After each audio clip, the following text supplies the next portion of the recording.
Semangat Uni. Uni. Kan saya Uni, itu kan suka nonton Korea nggak Uni? Biasa aja RK. Kalau kan saya suka nonton Korea. Nanti kalau kamu bercanda sama saya nanti. Oh, kita WA kita sudah live di YouTube. Kita WA-an. Oke, siap. Oke, bismillahirrahmanirrahim. Izinkan saya prolog dulu untuk YouTube ya. Bismillahirrahmanirrahim. Assalamualaikum warahmatullahi wabarakatuh, teman-teman. Hari ini RK menelpon saya, menghubungi saya, meminta saya untuk diskusi. Saya tidak sedia dengan masuk ke Komal RK karena beberapa kali diskusi RK menurut saya tidak amanah, ya. Bahkan Cebi tadi menggunakan kata zolim ya, terlalu indah sebenarnya kata zolim ini ya. Artinya RK tidak memposisikan diri sebagai seharusnya. Dalam pandangan Islam kita tidak boleh zolim. Orang yang belajar harus kita edukasi. Orang yang mendebat kita haruslah orang yang punya kredibilitas. Nah, kali ini saya mengiyakan karena pantang bagi kita umat Islam. Ketika kita ditantang maka kita mundur, sama saja kita lari dari medan perang. Dan kewajiban kita adalah menyanggupi selagi kita bisa membackup diri kita. Maksudnya saya tidak akan izinkan lisan Kristen manapun untuk merendahkan saudari saya dan diri saya sendiri, karena di Islam itu perempuan dimuliakan. Kenapa? Bahkan Rasulullah mengajarkan hargai siapa lebih dulu? Ibumu, ibumu, dan ibumu. Nah, ini poin saya untuk umat Islam. Kalian umat Islam jangan tersakiti ketika kawan-kawan kita Kristen yang mengaku anak Tuhan menghujat saya secara pribadi di bawah. Tidak perlu kalian tersakiti, karena penghujatan terhadap saya tidak ada implikasi baik dan buruk buat agama dan peradaban. Tapi kalian boleh typing di bawah, la haula wala quwwata illa billahil azim. Kalian boleh typing di bawah membalas komentar-komentar mereka. Jangan menghujat Tuhan mereka, tapi kembalikan narasi mereka untuk mereka sendiri. Kalian gunakan apa yang mereka imani. Ini yang diizinkan dalam Islam ya. Kita tidak diizinkan memulai menghujat. Mohon dengan sangat kalau ada saudara-saudara Islamku yang menonton di sini, mari kita kondusifkan diskusi ini. Karena saya betul-betul ingin tahu poin dari penyalipan ini. RK mengangkat tema tentang penyalipan. Sebenarnya tentang penyalipan ini bukan problem atau polemik di dalam Islam. Karena kita tidak mempercayai bahwa Nabi Isa itu disalibkan. Dalil eksplisitnya wama qataluhu wama sulabuhu. Nah, namun bukan berarti Islam meniadakan peristiwa yang sangat keji dan sangat mengerikan, yaitu peristiwa penyalipan. Kenapa kita tetap percaya? Karena Allah ceritakan dalam Al-Quran bahwa yang disalibkan itu adalah yang diserupakan. Maka tragedinya terjadi, namun yang disalibkan itu ditolak bahwa itu Nabi Isa. Itu poin penting yang harus RK catat dulu ya. Poin pentingnya adalah kami umat Islam percaya tentang adanya tragedi penyalipan, tapi diberitahukan oleh Allah bahwa Nabi Isa tidak disalib. Sama seperti Nabi Ibrahim. Kami percaya adanya peristiwa keji terhadap Nabi Ibrahim. Tapi Nabi Ibrahim tidak terbakar karena beliau diselamatkan. Sama seperti Nabi Yunus alaihissalam. Ya, saya tidak mau masuk dulu ke agama RK. Itu nanti bagian pertanyaan saja. Saya membatasi diri saya untuk merepresentasikan agama RK kecuali nanti diizinkan. Nah, di dalam Islam sama seperti Nabi Nuh alaihissalam, beliau masuk ke dalam perut ikan. Artinya kita tidak meniadakan peristiwa masuknya Nabi Nuh ke dalam perut ikan. Tapi kita diberitahukan bahwa Nabi Nuh itu diselamatkan. Karena setiap Rasul itu akan di-backup oleh Allah karena Allah yang mengutus mereka. Nah, adapun Nabi-Nabi yang meninggal dalam keadaan syahid di tangan orang kufar, mereka tidak diutus ke suatu kaum. Tetapi mereka adalah orang yang dengan kebenarannya mereka dihakimi atau dihabisi oleh orang-orang Yahudi. Setidaknya itu yang kita imani. Teman-teman, Nabi Yunus yang masuk ke dalam perut ikan. Itu bagaimana cara kami memahami RK tentang tragedi penyalipan Nabi Yunus. Saya ulangi. Maaf teman-teman, bukan Nabi Nuh tapi Nabi Yunus ya, maaf. Nah, kalau Nabi Nuh juga punya peristiwa, kita tidak menafikan adanya peristiwa tentang banjir bandang, tapi kita percaya Nabi Nuh diselamatkan. Kita bukan peristiwanya yang kita bantah, tapi adalah tokoh yang diceritakan itu yang kita tidak percaya ditenggelamkan, dibun-bun atau dinistakan oleh Allah. Karena Allah bukan Tuhan yang keji, tapi dan Allah bukan Tuhan yang zalim, tapi Allah Tuhan yang menyelamatkan hamba-hambanya. Apalagi Nabi Nuh yang selamat pada banjir bandang, Nabi Ibrahim diselamatkan dari pembakaran Raja Namrud, Nabi Yunus diselamatkan dalam perut ikan, dan Nabi Muhammad diselamatkan dalam peperangan yang sering beliau hadapi. Tema kita kali ini fokus kepada penyalipan. Ya, penyalipan. Penyalipan ini menjadi viral akhir ini. Pertama materi ini diangkat oleh Bang Zuma. Bang Zuma mengangkat bahwa penyalipan itu karya iblis. Ternyata divalidasi oleh Edi Sidabutar dan kawan-kawannya seperti Kiamat dan Sofiatul. Memang secara video saya punya jawaban mereka bahwa betul ternyata penyalipan itu adalah rencana iblis. Nah, saya belum menemukan bagaimana RK menjelaskan tentang hal ini, cuman saya dapat video Pak Bom Bom membuat tema RK featuring Pak Bom Bom versus Edis. Dari video tersebut di YouTube-nya Pak Bom Bom, saya menangkap bahwa RK sejalan konsepnya dengan Pak Bom Bom, bahwa penyalipan karya Allah bukan karya iblis. Nah, kita kasih kesempatan RK menjelaskan sedetail mungkin. Nanti saya, RK kalau bersedia ditanggapi, saya tanggapi. Kalau tidak bersedia ditanggapi, saya bukan orang yang ingin sebenarnya mengurusi doktrin kalian. Tetapi kalau kalian menantang saya, tentu saya akan memberikan pandangan-pandangan ya. Oke, silakan RK. Oke. Tanggapi tentang penyalipan karya siapa? Oke, terima kasih banyak. Ini ya. Jadi kalau berbicara penyalipan karya siapa, penyalipan adalah bagian dari karya Allah. Itu jawaban saya. Simple. Bagian dari karya Allah. Jadi ketika saya mengatakan pernyataan demikian, maka munculnya sebuah pertanyaan dan sebuah gagasan pokok. Ya, gagasan pokoknya gini, ya. Apakah penderitaan dan kejahatan masuk dalam rencana Allah? Ya, saya ulangi lagi. Ya, Uniriva bisa menjawab itu, ya. Karena saat ini saya hanya membutuhkan jawaban dari Uniriva. Ya, saya pun akan menjawab, tapi saya juga akan menghargai jawaban Uniriva. Ya, karena ini bola panas nih. Saya menjawab, apakah penyalipan adalah karya Allah? Lebih tepatnya bagian dari karya Allah. Ya, sampai di situ. Ketika pernyataan yang saya buat ini muncul sebuah gagasan pokok. Gagasan pokok yang saya buat adalah apakah penderitaan dan kejahatan ini untuk semua nih. Bukan cuma untuk Uniriva. Untuk semua. Apakah penderitaan dan kejahatan masuk dalam rencana Allah? Tanda kutip garis bawah. Dicatat Uniriva. Tanpa menjadikan Allah sebagai penggagas kejahatan utama. Ya. Dalam ya kata-kata saya ya. Saya ulangi lagi. Jawaban RK jelas tuh. Bagian dari rencana Allah. Bagian. Beda saya bilang karya Allah. Beda. Bagian dari rencana Allah. Lalu muncul gagasan pokok nih buat Uniriva. Apakah penderitaan dan kejahatan masuk dalam rencana Allah tanpa menjadikan Allah sebagai penggagas kejahatan? Itu pertama gagasan saya pertama. Kedua. Poin kedua. Poin kedua adalah saya ingin bertanya kepada Uniriva nih. Apakah Uniriva tidak menginginkan, saya nggak bahas Yesus ya, Isa Al-Masih itu tidak disalib? Itu pertanyaan saya. Apakah Uniriva tidak menginginkan Isa Al-Masih atau Yesuslah sekalian ya, tidak disalib? Ingat pertanyaan saya dalam. Simple tapi dalam tuh. Ya. Ketiga Uniriva. Ya, poin ketiga adalah ya, kalau pernyataan, jikalau ada pernyataan dari Uniriva atau pernyataan dari Bang Juma, ya kan ini bilangnya Bang Juma yang duluan kan, mengatakan bahwa penyalipan adalah karya iblis. Ya kan, nggak usah bahas apologet yang lain deh. Ini antara saya dengan Uniriva lah. Biar fair kita dua satu-satu gitu. Ya Uniriva ya, saya harap kita fair sama-sama ya. Kita nggak usah bahas yang lain deh. Ya, gini. Apakah pernyataan Uniriva ya percaya bahwa penyalipan Yesus Kristus adalah karya iblis?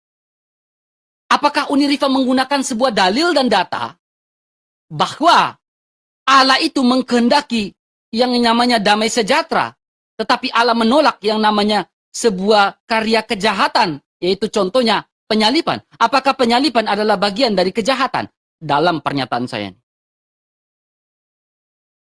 Silakan Uni, saya nggak panjang kali lebar. Saya kasih waktu yang banyak ke Uni untuk membuat sebuah narasi. Karena ada banyak pertanyaan saya tuh. Silakan. Tapi saya mau konfirmasi dulu. Pernyataan dan pertanyaanmu yang kamu tujukan ke saya itu dalam perspektif saya mempelajari Bibelmu atau perspektif Islam? Coba Uni pakai dulu dalam perspektif Islamnya seperti apa. Lalu Uni coba dalam perspektif ya, Islam. Saya bacakan nih. Saya pun fair ya. Saya nggak mau satu arah saja Uni. Saya pun fair. Saya mau dua arah. Silakan Uni mau komparasi membuat sebuah pertanyaan dengan Bible ya silakan. Saya akan mengcover itu juga. Tapi silakan. Oke. Saya mulai latar belakang. Silakan Uni. Pernyataan kamu adalah, saya ulangi pernyataan kamu. Pernyataan RK teman-teman, penyalipan bagian dari karya Allah. Seperti dugaan saya, RK itu di kubu Pak Bom Bom. Terlepas dari bagaimanapun Edi, Sofiatul, dan Kiamat berbeda ya.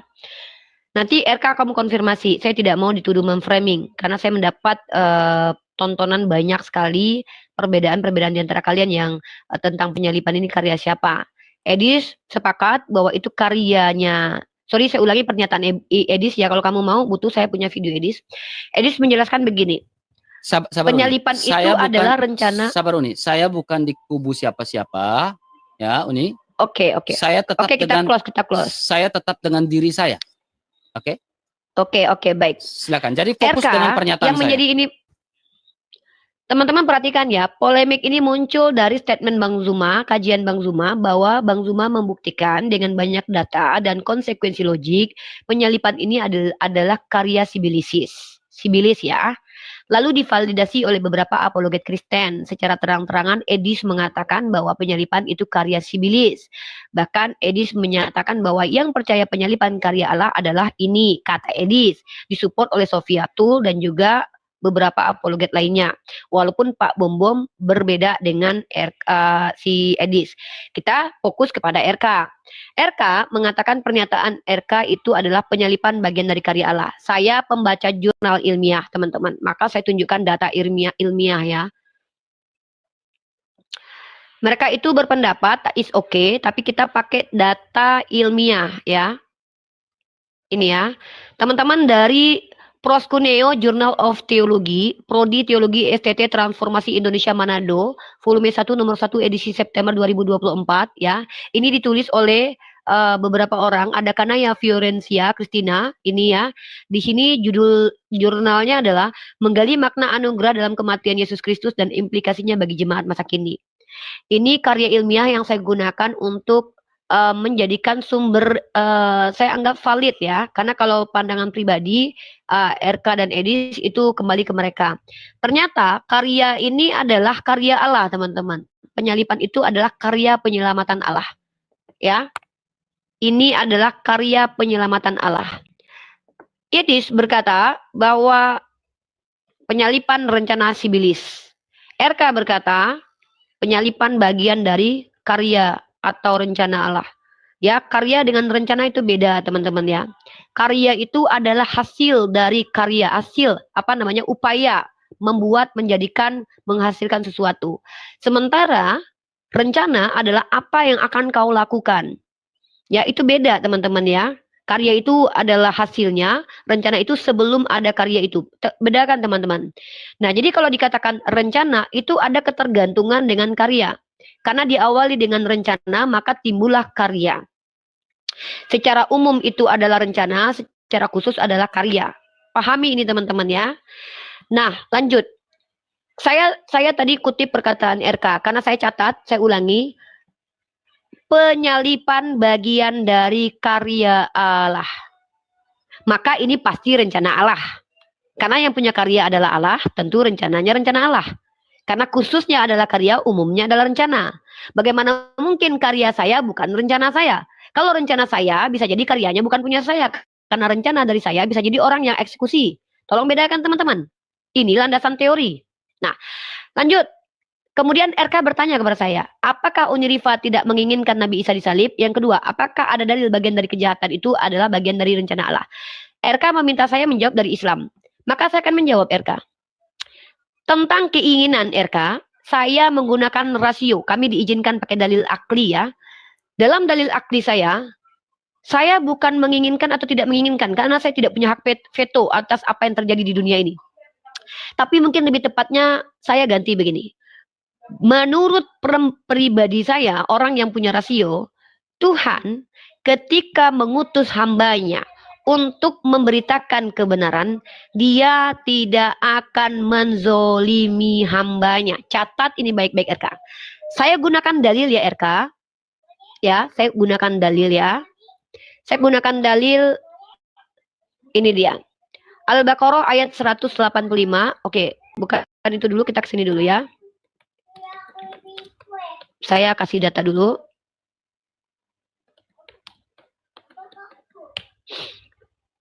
Statement saya diperkuat dengan Al-Quran saya. Ya, ingat RK, statement saya adalah bahwa Allah ketika mengutus hambanya tidak akan pernah menzolimi. Nah, dalilnya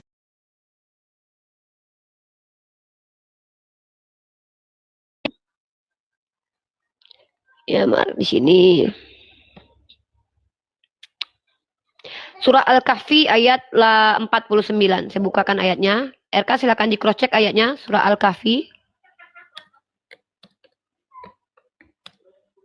ayat 89. Silakan kamu catat ayat ini.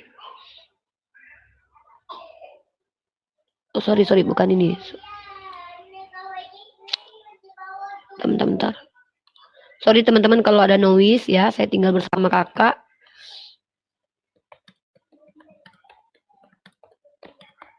Karena RK bertanya 2 perkara, saya harus menjawab 2 perkara ini. Sorry, saya mute dulu, ada suara. Gak apa-apa Uni, saya tunggu, gak apa-apa.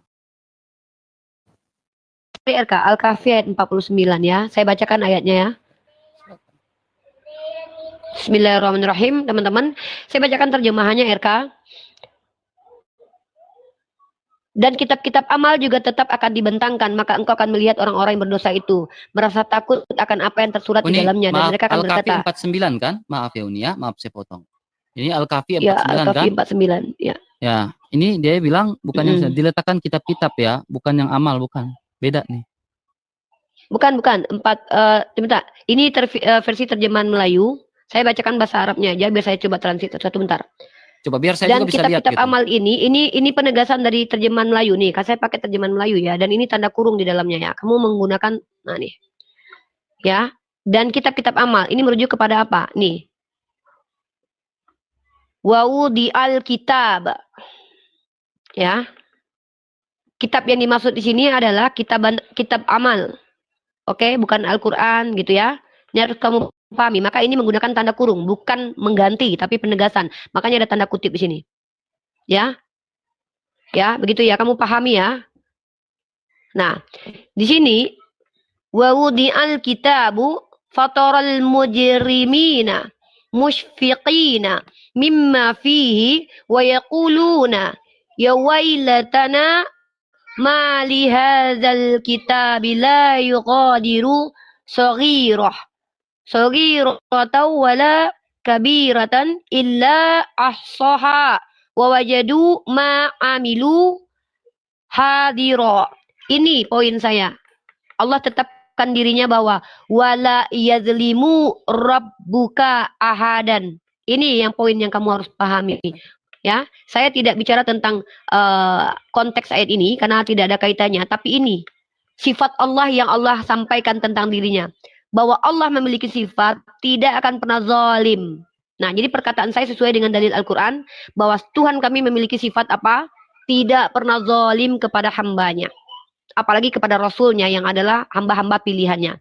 Maka pertanyaan kamu, apakah Nabi Isa, kamu Unirifa ingin Nabi Isa disalib? Saya justru ingin membuktikan bahwa Allah sesuai tidak dengan firman-Nya. Kalau kata Allah, saya tidak akan zolim, lalu Allah kemudian zolim, menghukum orang yang benar, menyelamatkan orang berdosa, lalu menjadikan orang benar sebagai tumbalnya, ini zolim RK. Karena Allah membalas sesuai dengan perbuatannya. Ya, itu zolim artinya tidak meletakkan sesuatu pada tempatnya. Contoh, ya, kamu tidak pernah berdosa, tapi kamu dihukum. Itu zolim. Itu zolim namanya. Dan ini tidak layak sifat ini bagi Tuhan. Saya tidak akan menyembah Tuhan semacam ini. Nah, tapi kamu harus paham, Allah juga punya sifat lain. Kalau Allah memiliki sifat-sifat terhadap dirinya, dia sampaikan kepada kami, yaitu apa? Allah itu berkehendak, RK. Apa kata berkehendak dalam Al-Quran? Catat ini. Quran surah Al-Baqarah ayat ke-184. Kata berkehendak di sini menggunakan kata bahasa Arab yuridullah. Ini kehendak, iradah. Ya, artinya Allah berkehendak apa? Apa kehendak bagi menurut Allah? Apa kehendak Allah kepada kami? Allah menghendaki kemudahan bagimu, bukan kesulitan. Tidak ada Allah menghendaki kesulitan terhadap hambanya. Allah menghendaki kemudahan bagimu dan tidak menghendakinya kesukaran. Artinya Allah tidak mungkin zalim. 2 ayat Allah tidak mungkin zalim. Nah, tetapi kalau kamu bertanya, bagaimana dengan kejahatan yang terjadi? Apakah itu kehendak Allah? Bukan, tapi izin Allah. Mana datanya? Ini.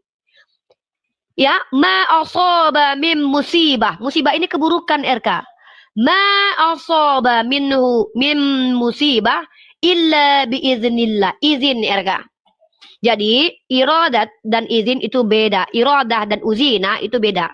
Makanya ada dalil diizinkan kamu berperang kalau kamu diperangi. Artinya ada izin. Saya kasih kamu analogi simpel biar kamu paham ini. Saya menghendaki keinginan saya anak saya masuk sekolah. Tapi anak saya bilang, "Ibu, hari ini saya sakit gigi." Maka saya izinkan anak saya untuk tidak sekolah. Artinya bukan kehendak saya, anak saya itu masuk berhenti libur sekolah, tapi izin saya. Mana datanya? Saya sudah tunjukkan tadi. Izin dengan kehendak beda. Setiap musibah itu izin Allah, tapi kehendak Allah adalah kebaikan kepada hambanya. Pegang 2 ini. Nanti kamu boleh pertanyakan kalau ada misalnya, ya. Oke, jadi gini Uni. Sudah? Ya, sudah. Jadi Uni tadi mengatakan bahwa nabi atau utusan atau apapun itu tidak boleh dizolimi, hambanya tidak boleh dizolimi, betul? Saya tidak mau menukar kata-kata saya. Allah bukanlah Tuhan yang zalim. Allah Paham bukan ya? Tuhan yang zalim. Zalim itu tidak meletakkan sesuatu tidak pada tempatnya. Dalilnya sudah saya tunjukkan. Kalau perlu diulang. Jadi di dalam Allah menetapkan. Di dalam An-Nisa 157 ya, kita baca An-Nisa 157 ya Uni ya. Biar sama-sama enak nih. Ini gak apa-apa, saya tanya baik-baik. Ini RK sudah menanggapi tentang penjelasan saya ya RK. Saya tanggap. Dan kita belum masuk kepada tema kita tentang penyalipan karya siapa. Langsung saja. Ya, kamu tanggapi saya. Oke. Saya sudah menjelaskan, kamu menanggapi. Habis itu saya akan mencoba untuk mengeluarkan konsekuensi logik dari pandangan kalian sebagai orang yang percaya penyalipan Yesus. Saya paham Uni. Ya. Jadi kami menghukum pula mereka karena ucapan mereka. Sesungguhnya kami telah membunuh Al-Masih. Ini siapa yang ngomong nih Uni?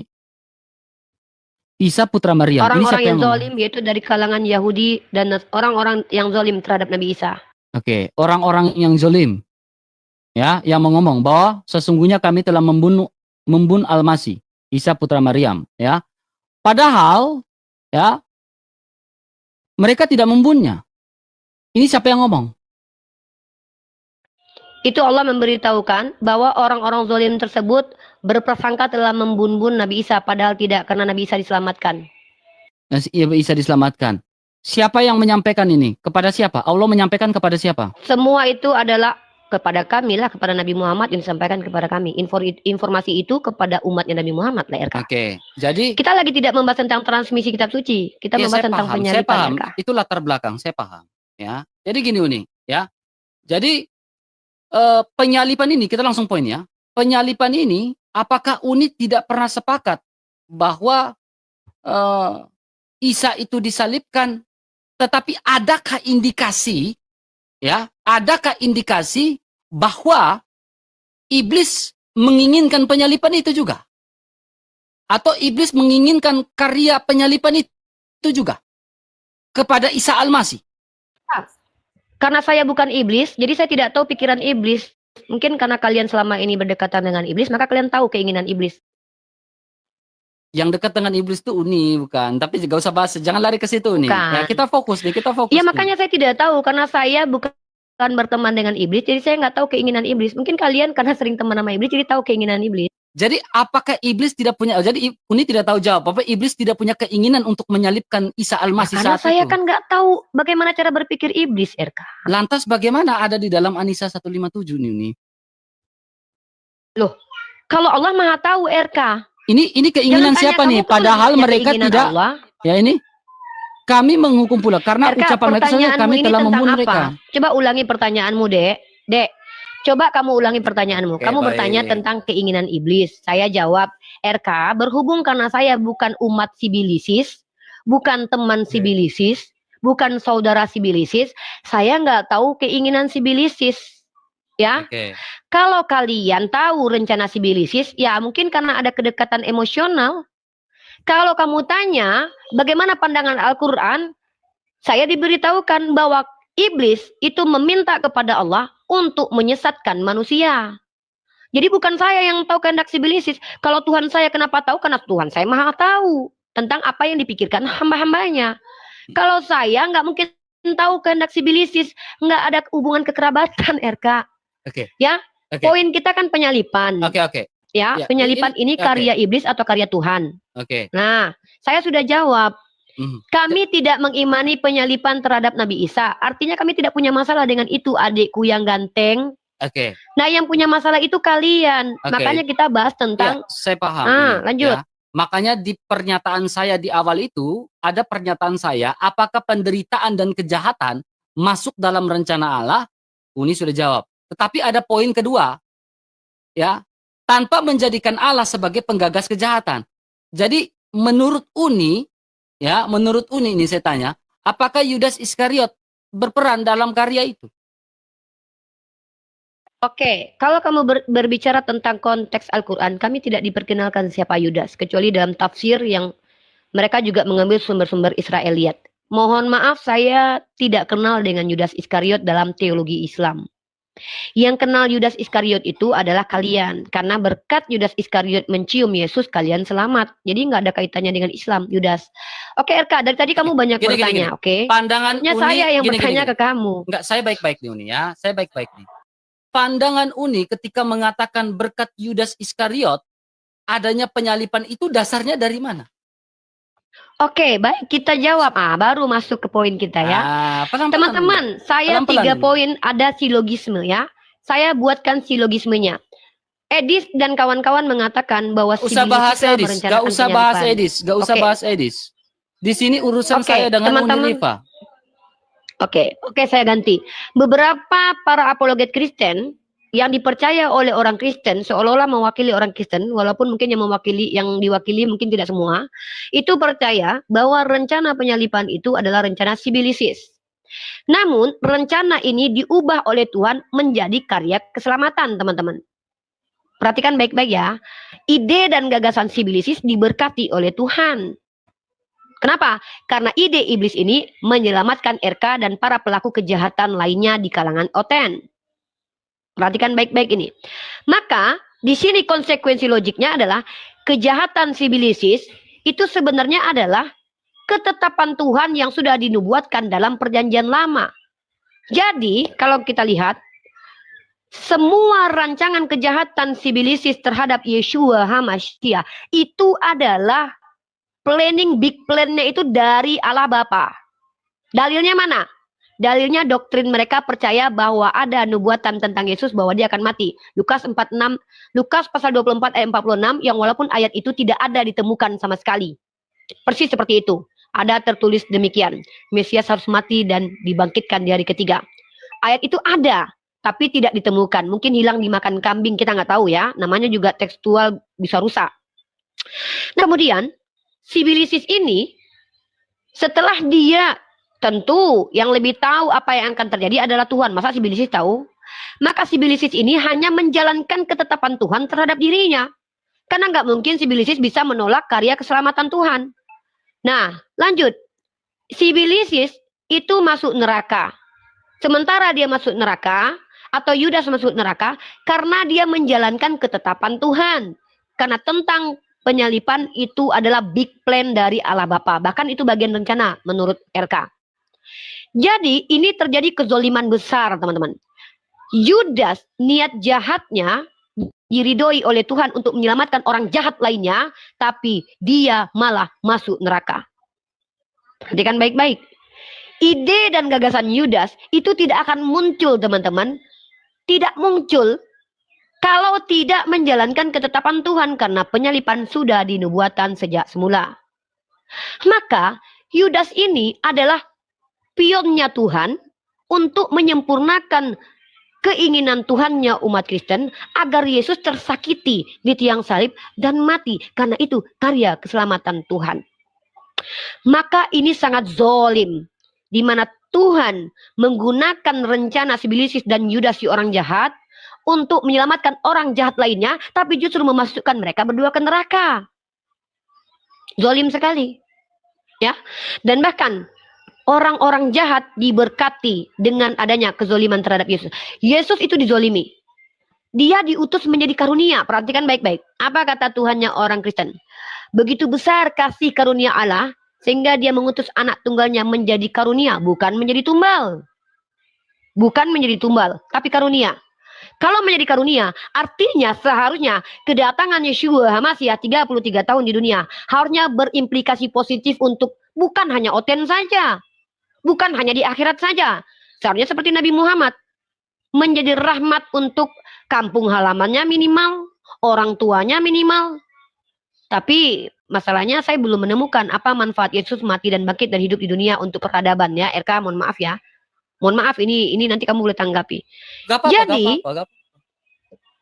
Jadi penyalipan yang adalah rencana gagasan besar dari Bapa yang adalah Tuhannya Oten, itu dieksekusi oleh Sibilisis dan Yudas dan Hansip Romawi. Maka di sini kezoliman terjadi. Logika ini adalah logika psikopat. Kenapa saya katakan logika psikopat? Psikopat punya planning menyakiti orang lain lalu mengatakan kesakitan itu adalah kebaikan. Pertanyaannya gini, Uni, apakah Uni sepakat bahwa dari narasi Uni Rifa bahwa penyalipan adalah karya iblis? Dari narasinya. Oke. Saya sampaikan ini yang lebih tepat. Kalian boleh berujuk kepada saya dan pandangan saya ini kalian tidak akan bisa bantah. Karya penyalipan, ini pandangan saya nih, menurut apa yang kalian jelaskan. Pandangan saya adalah karya penyalipan adalah karya Tuhannya RK yang disupport oleh iblis. Itu aja. Oh iya dong. Jadi kalau yang jahat sebenarnya itu bukan iblis. Iblis itu korban.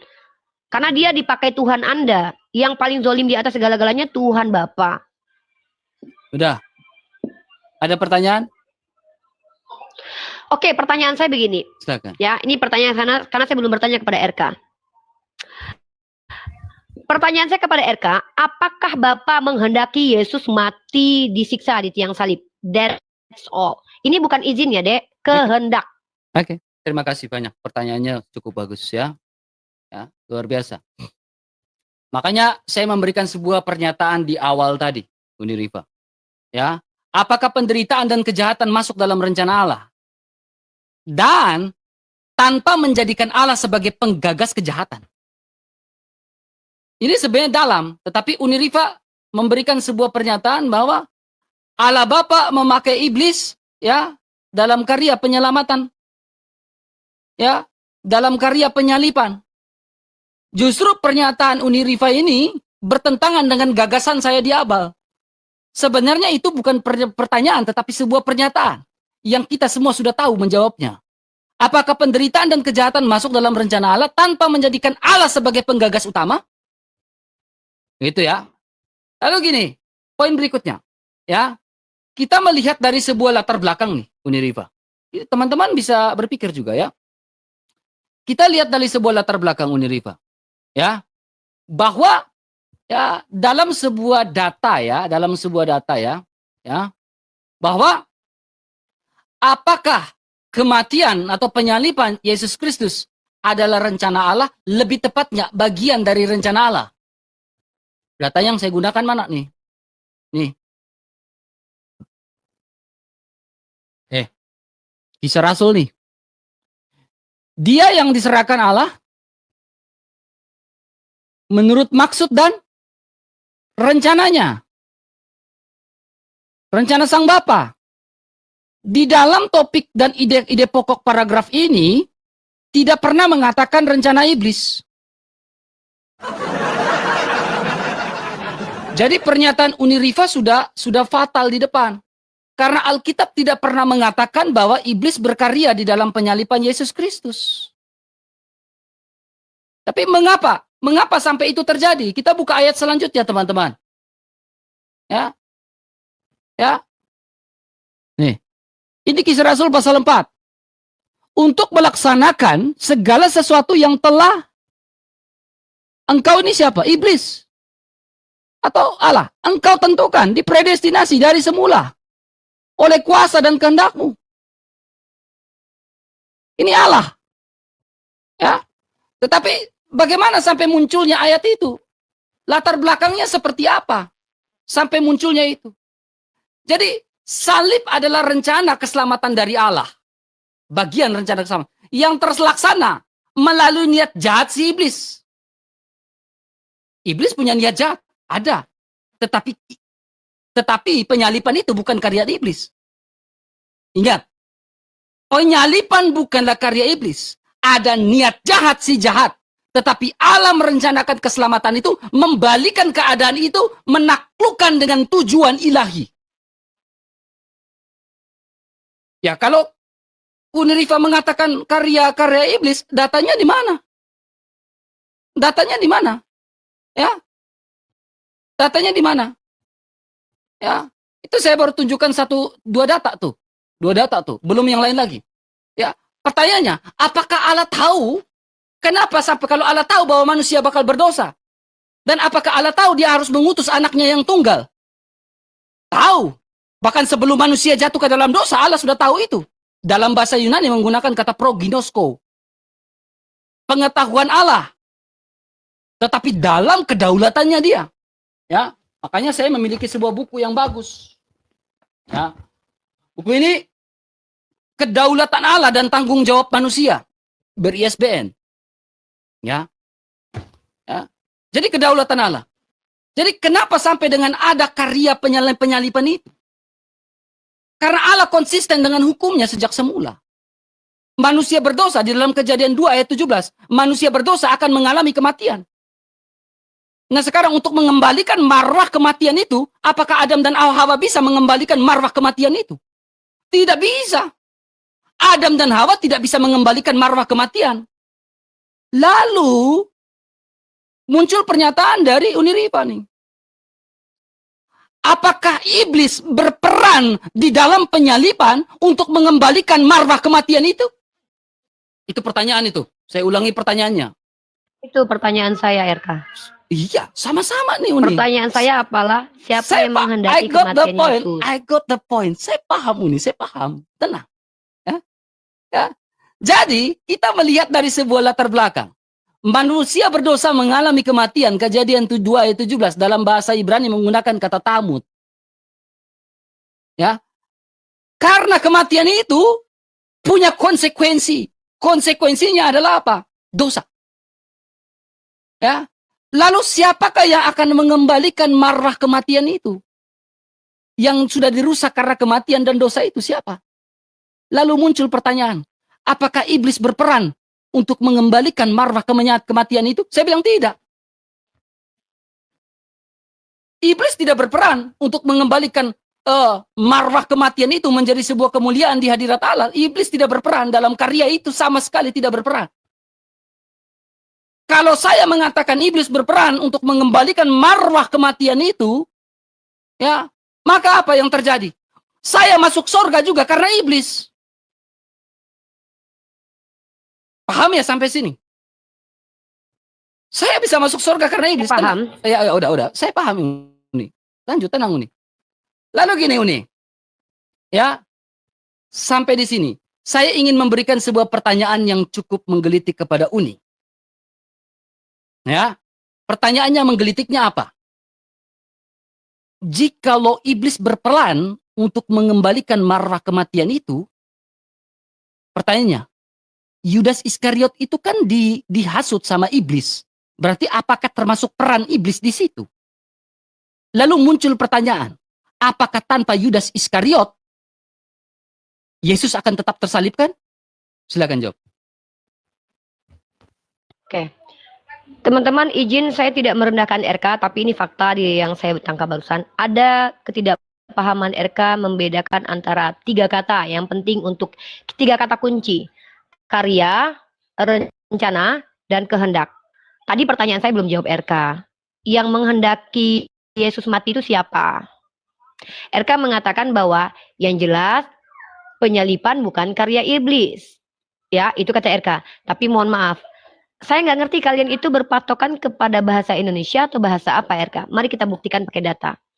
Pahami ya, ini buat Bang RK, spesial buat Bang RK. Saya pakai KBBI ya. RK harus pahami apa rencana ini. Rencana ini artinya adalah rancangan ya, atau ancangan, ancang-ancang. Ini rencana, ini besar, rencana ya, rencana. Gagasan ide yang akan dilakukan. RK pahami itu. Yang kedua, karya. Karya ini adalah hasil perbuatan RK. Hasil perbuatan. Dan yang ketiga, kehendak. Kehendak itu keinginan RK. Maka RK bertentangan dengan Yesus. Yesus mengatakan bahwa penyalipan atau pembunbunan terhadap Yesus itu karya atau pekerjaan si bilisis. Yang adalah bapak orang-orang yang mengklaim bahwa mereka adalah bapaknya adalah Allah. Seperti kalian nih. Ini baca nih. Kamu mengerjakan pekerjaan bapamu sendiri. Apa pekerjaan ini? Ingin membunbun Yesus. Maka pekerjaan itu masuk ke mana? Masuk ke rencanakah? Masuk kepada karyakah? Atau masuk ke dalam hendak RK? Saya ulangi ya. Perkataan Yesus adalah Yohanes 8:37-40, kamu mengerjakan pekerjaan bapamu sendiri. Apa pekerjaan ini? Jikalau Allah adalah bapamu, kamu akan mengasihi aku, sebab aku keluar dan datang dari Allah. Dan aku datang bukan atas kehendakku, melainkan dia mengutus aku. Apa sebabnya kamu tidak mengerti bahasaku, kamu tidak menangkap firmanku? Si bilisis yang menjadi bapakmu dan kamu ingin melakukan keinginan bapakmu. Jadi yang berkehendak ini si bilisis juga, bapak yang adalah si bilisis, bapaknya. Jadi ada orang yang mengaku, bapak kami menginginkan, berencana, berkehendak Yesus disalibkan. Ternyata itu si bilisis kata Yesus. Dan yang mengeksekusinya adalah si bilisis juga. Kenapa? Yang mengeksekusinya diantaranya adalah si bilisis berpackaging manusia, Hansip Romawi, orang Parisi. Ya. Dan si bilisis yang berpackaging roh yang membisiki Yudas. Ini komplotan besar ini. Dalam rencana pembunuhan. Kamu tahu cerita tentang Sambo? Sambo adalah orang yang berkeinginan dan membuat rancangan terkait pembunuhan terhadap siapa itu? Saya lupa namanya. Maka eksekutornya itu adalah orang yang membantu Sambo melakukan pembunuhan. Maka yang paling keji dan paling berat hukumannya adalah Sambo. RK menganggap bahwa pembunuhan terhadap Yesus itu adalah rencangan atau kehendak Bapa. Doktrinnya apa? Doktrin bahwa kematian Yesus sudah dibuatkan. Jadi si bilisis dan Yudas ini hanya tumbal Bapa untuk menyelamatkan kalian. Karena Bapa yang punya rencana ini. Jadi nanti kalau yang dimasukkan ke neraka adalah Yudas dan si bilisis, ya itu bukan kesalahan mereka. Ya ini kesalahan Bapa sendiri. Karena dia yang punya rencana. Rencananya nggak mungkin dibantah. Masa Tuhan punya rencana itu nggak bisa dibantah. Makanya saya tanya tadi. RK adikku yang ganteng. Jangan berbelit-belit. Siapakah yang menghendaki Yesus mati? A. Bapak RK atau Tuhannya RK. B. Si bilisis. C. Hansip Romawi. D. Yahudi. Karena empat-empatnya sama-sama memiliki keinginan yang sama. Namun yang paling keji adalah yang menikmati kematian ini. Itu lebih kejam daripada si bilisis. Ya, yang menghendaki saja bapaknya si bilisis, apalagi yang menikmati tiap tahun tepuk tangan atas penderitaan ini. Itu lebih kejam daripada, bahkan lebih iblis daripada iblis. Nah, maka RK pahami. Maka ketika RK mengatakan penyalipan bukan karya si bilisis, dibantah dengan apa? Apa yang membantah? Pertama, etimologi karya. Karya hasil pekerjaan. Kecuali bapak yang bisik-bisikin, hei Yudas cium. Baru karya bapak itu. Tapi kalau kita menggunakan KBBI, penyalipan itu adalah rencana dan ide gagasan Bapa dan ketetapan Bapa. Lalu karya siapa? Karya Sibilisis. Karena dia yang bekerja. Karena karya adalah hasil pekerjaan. Bapak nggak ikut bekerja di sini. Bapak cuma nonton aja, menikmati Pertanyaan gitu saya ya. tadi itu simpel, Lalu memberkati Unirifa. karya itu. Biar kita Apa lebih pertanyaan RK? biar lebih lanjut, lebih dalam lagi. Oke, saya catat nih. Tunggu, saya catat pertanyaan RK nih. Supaya Jika gini, Sibilisis berperan, Yudas. Karena saya saya belum mengeluarkan semua ide pandangan saya. Saya masih mendengarkan Unirifa nih dari tadi. Ya. Saya dari tadi masih mendengarkan Unirifa. Saya masih main di kulit-kulitnya ini. Ya. Nggak apa-apa. Tapi Unirifa kan udah masuk sampai ke dalam-dalam ya. Bukan masalah saya ya. Sekarang gini. Unirifa dalam narasinya mempercayai bahwa saya belum izinkan RK loh, RK. Kan saya masih poin terakhir menjawab pertanyaan poin terakhir RK. Nanti tentang dibilang Yudas. saya nggak menjawab. Silakan. Ya, saya jawab ya. Teman-teman, saya ulangi pertanyaan Abang RK ya. Jika Sibilisis berperan, Yudas dihasut, apakah termasuk peran? Loh, Yudas Sibilisis itu bukan cuma berperan, dia ikut serta, dia berkarya. Karyanya apa? Kerjaan iblis apa? Bisikin Yudas, "Hei Yudas, kamu cium itu si Yesus atau jual dia." Si Yudas adalah eksekutor kedua. Timnya Bapa. Dia yang melakukan penciuman. Lalu dieksekutor lagi oleh Hansip Romawi. Jadi Bapak ini adalah ide dan gagasan, eksekutornya Sibilisis dari bersanad ini bersanad nih. Kerjaan ini bersanad loh. Siapa sanadnya ya? Sibilisis support, Sibilisis limpahkan ke Yudas, Yudas limpahkan kepada Hansip Romawi, ya. Kepada orang Yahudi, Yahudi limpahkan kepada Hansip Romawi. Pekerjaan ini komplotan, ya. Bapak menetapkan, merancang idenya. Maka dalam Yesus berkata bahwa sebenarnya Bapak ini bukan Tuhan, tapi Sibilisis. Masalahnya menurut RK ini adalah Tuhan. Jadi sebenarnya RK ini jemaat Sibilisis. Astagfirullah, kejam banget kalian ini. Mantap nih. Saya suka narasinya. Ya, jadi pandangan Uni ini adalah di mana sang Bapa dengan kalau karya iblis berarti iblis berperan juga di situ ya. Iblis berperan dalam karya itu, iblis berperan gitu. Komplotan Bapa. Komplotan Bapa, luar biasa ya. Pertanyaan saya tadi belum tuh nih. Apakah tanpa Yudas Yesus tetap akan disalibkan? Tanpa Yudas Yesus akan disalibkan. Kalau yang berkehendak ini adalah Tuhan, ya, kalau esensi Tuhan itu apa yang diinginkan tidak mungkin tidak terlaksana. Ya mau ada Yudas kek, mau nggak ada Yudas kek, tetap Yesus ini diingini oleh Bapa mati. Kecuali Bapaknya tidak mampu memenuhi. Berarti tanpa iblis pun sabar. Berarti ini udah masuk jebakan saya. Berarti tanpa iblis. Iya, bukan jebakan, saya akui. Ya makanya sabar. Sabar nih. Ya, berarti gini nih. Berarti tanpa iblis, ya, Bapak tetap akan merancang tanpa hasutan, ya, tanpa Yudas Iskariot, Bapak tetap akan menjalankan itu. Tetap. Berarti tidak Bapak yang ingin. Berarti bukan karya iblis. Loh, karya ngerti nggak sih artinya? Ya. Kehendak. Berarti bukan rencana iblis. Bukan rencana iblis. Loh, kan rencana Bapa. Ya, rencana Bapa. Makanya saya memberikan sebuah indikasi pertanyaan tuh. Balik ke KBBI. Gini. Indikasi pertanyaannya gini, Pak Unirifa. Ya.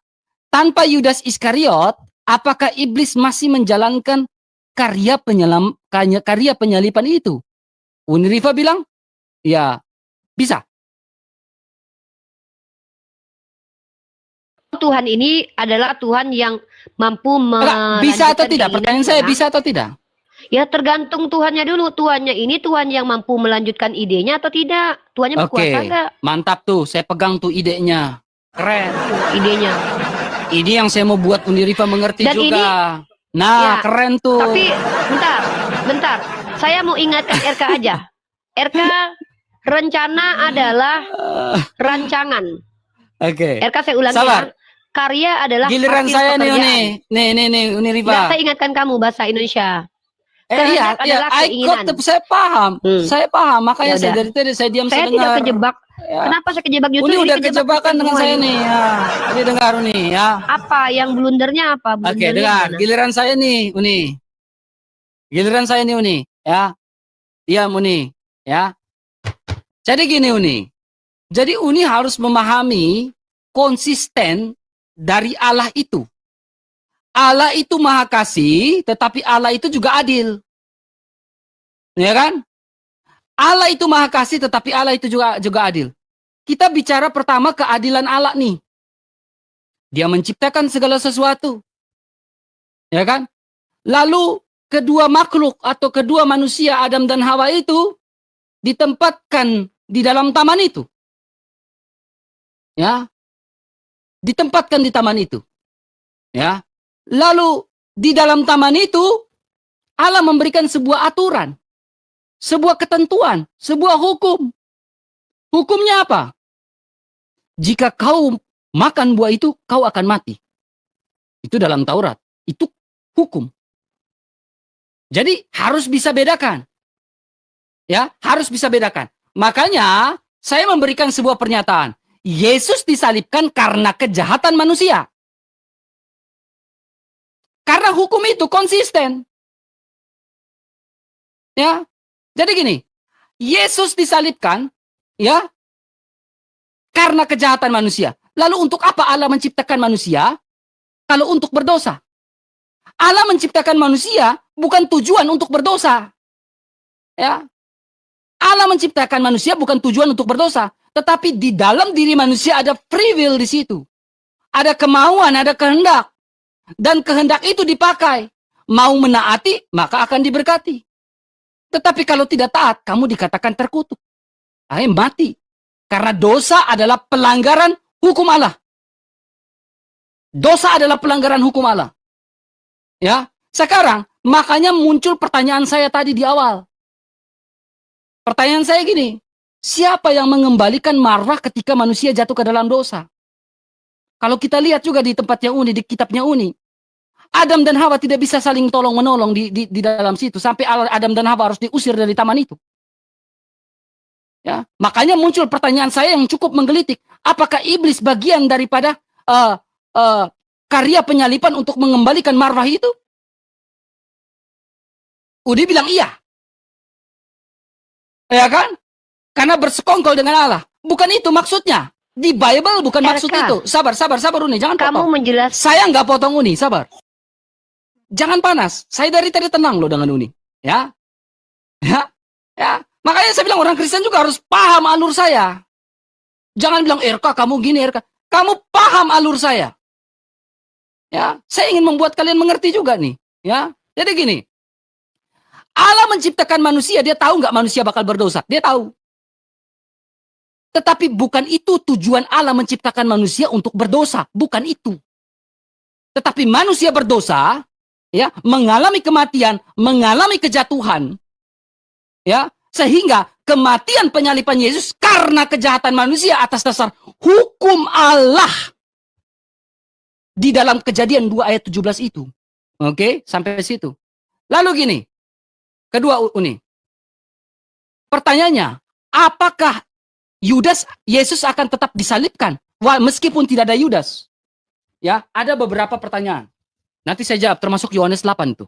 Makanya pahami latar belakang dalam Yohanes pasal 8. Nanti saya jawab habis itu. Nih, saya menelisik dari sebuah fakta sejarah nih. Ini orang Islam yang nulis nih, mantan Muslim. Ya, melacak sang tersalib, raga insani dalam geliat kekristenan. ISBN ya. Ya, keluarga Makabe bangkit melawan ini. Kita langsung di sini. Pada tahun 63 sebelum Masehi, di bawah pimpinan Jenderal Pompeius, pasukan Romawi kembali menguasai Yerusalem. Ya kan? Menguasai Yerusalem. Roma bebas mengangkat dan memecat imam besar untuk menjalankan kepemimpinan. Ya, ketika Roma kembali menguasai Yerusalem, ini menurut fakta sejarah, Kaisar Romawi mendapatkan gelar. Poinnya, RK? Sabar, saya akan jelas, makanya mengerti dulu. Ya, saya enggak. Kaisar Romawi, sabar. Kaisar Romawi, jangan potong, mendapatkan pengakuan sebagai anak Allah. Ya kan? Makanya saya bilang Uni Riva kejebak. Kenapa saya bilang kejebak? Kejebak di mana? Alkitab mencatat sebaiknya Yudas Iskariot itu tidak dilahirkan. Itu pertama.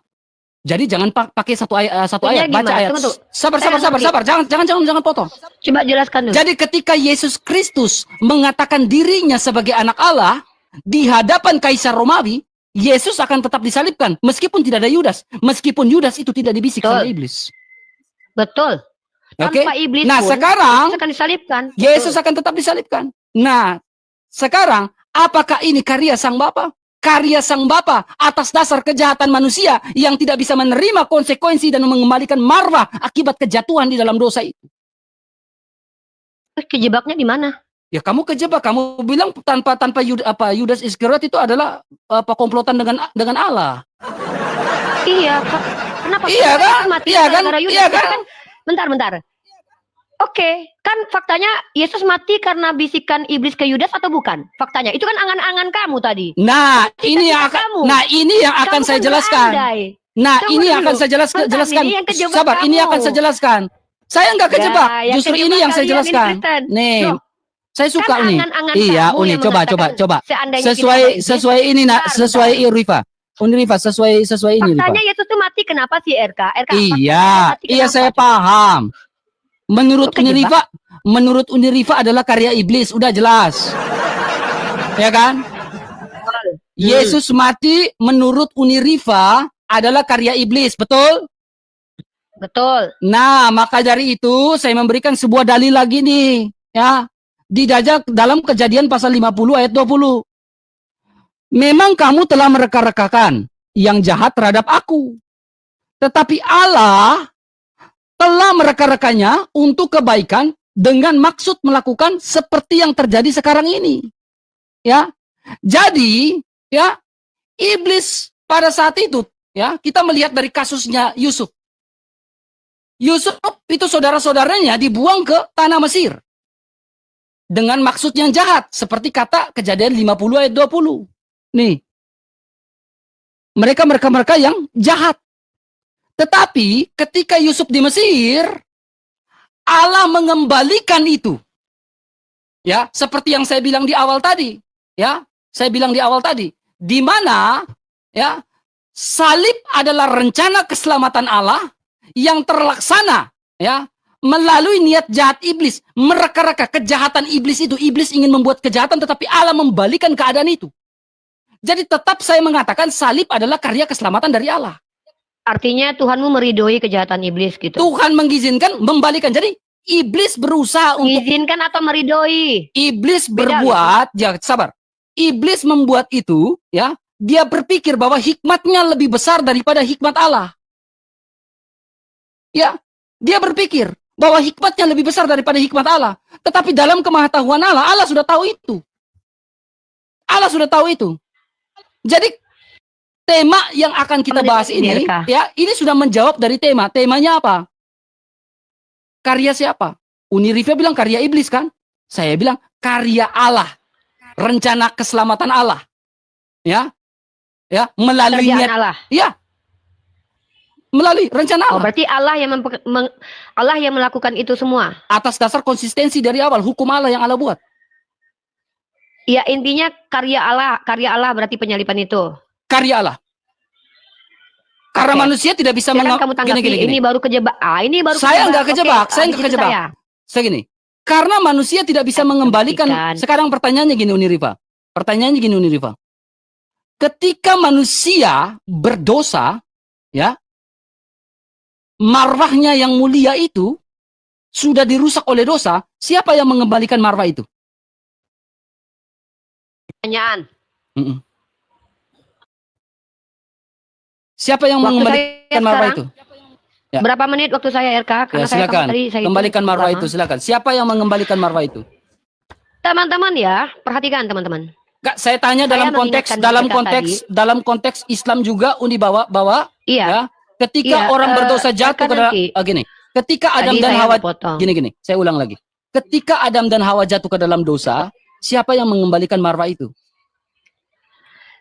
RK. Silakan. Derajat kita itu, silakan. Akan bahas itu, tapi saya mau mengingatkan kamu. Teman-teman, kenapa orang Kristen ini banyak tersesat? Mereka nggak bisa bahasa Indonesia, padahal saya sudah baik hati loh keluarkan KBBI loh. RK, rencana ini adalah rancangan. Ya, ini nih KBBI RK yang membuat Kristen masuk neraka tuh nggak bisa KBBI, nggak jujur, sama nggak ilmiah. Nah, RK kali ini nggak bisa bahasa Indonesia nih. RK, saya ulangi sekali lagi ya. Rencana itu adalah rancangan. Kehendak adalah, karya adalah pekerjaan. Pekerjaan. Kehendak adalah maksud dan keinginan. Ya, kemauan, keinginan, harapan yang keras, itu kehendak. Makanya tadi pertanyaan saya yang tidak lagi-lagi dijawab RK, siapakah yang berkehendak Yesus mati? Nggak dijawab sama Bang RK. Nah, lalu ketika RK mengatakan, oh penyalipan itu karya Allah, pekerjaan Allah. Lah RK, ini mau dikemanain RK? Coba kenapa nggak tanggapi Yohanes 8 ini? Sorry, saya lupa tadi. Nah, Yohanes pasal ke-8 ayat ke-41. Mau saya tanggapi sekarang? Nanti, saya tadi nggak potong, nanti saya tanggapi. Saya pun menjawab kamu kan setelah dikasih waktu. Kamu mengerjakan pekerjaan Bapamu sendiri. Oke, jadi teman-teman, kata Yesus, pekerjaan yang dilakukan oleh si Bilisis, pekerjaan yang dilakukan oleh orang Yahudi yang ingin membunuh Yesus, itu pekerjaan yang adalah kehendak dari Bapa yang adalah si Bilisis. Nah, perhatikan baik-baik RK. Kamu mengerjakan pekerjaan Bapamu. Ya, siapa Bapak ini? Ini bukan Tuhan RK. Tapi siapa ini? Si Bilisis lah yang menjadi bapamu. Kenapa? Si Bilisis yang menjadi bapamu dan kamu ingin melakukan keinginan-keinginan bapamu. Selain ternyata menyalibkan Yesus ini adalah kehendak si Bilisis, ternyata juga karya si Bilisis. Pekerjaan-pekerjaan si Bilisis, keinginan-keinginan si Bilisis yang diklaim sebagai keinginan bapaknya RK atau Tuhannya RK. Mungkin RK nggak bisa bedakan mana Tuhan mana si Bilisis. Ini menurut Yohanes 8. Tolong dibaca. Dan kita pakai bahasa Indonesia. Karya apa artinya? Karya adalah pekerjaan, hasil pekerjaan. Nih, tuh. Pekerjaan. Ya. Kecuali mau bilang, ini terjemahannya salah Mbak Unirifa. Di sini apa dikatakan Yesus? Pekerjaan RK. Mengerjakan. Mengerjakan ini berarti melakukan pekerjaan. Maka kalau kita merujuk kepada Yohanes pasal 8 nomor 37 sampai 41 sampai ke 45, oke aku dibatasi ya, aku turun dulu. Aku dibatasi bentar. Oke. Aku naik. Dibatasi turun dulu ya. Aduh, saya kena pelanggaran ini.